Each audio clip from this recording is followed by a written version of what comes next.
কেন? মাল যদি জানতে পারে না তোরা দুজন এখানে রয়েছিস, আমার বাস হয়ে যাবে। সরি ভাই। এই, তুই কোথা দিয়ে ঢুকেছিস? কেন? দরজা দি। এবার কি হবে অনন্ত কুমার?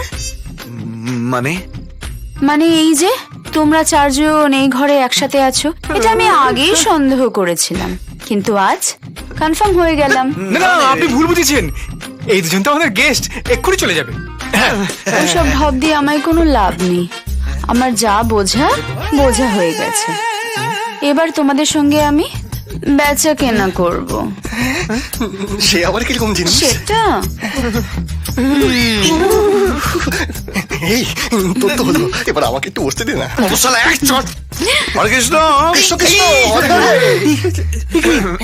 তুমি এই ছেলেটার কোলে বসেছিলে কেন? কই না তো।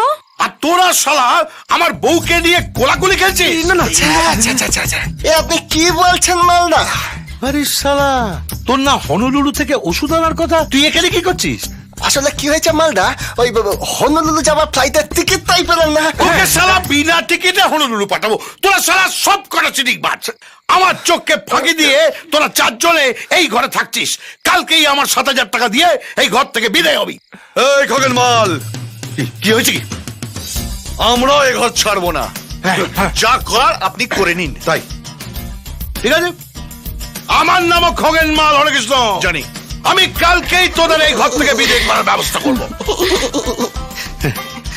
তুমি এখানে দাঁড়িয়ে কি দেখছো? আর কার কোলে বসার ইচ্ছা হচ্ছে হরেকৃষ্ণ? চলো চলো।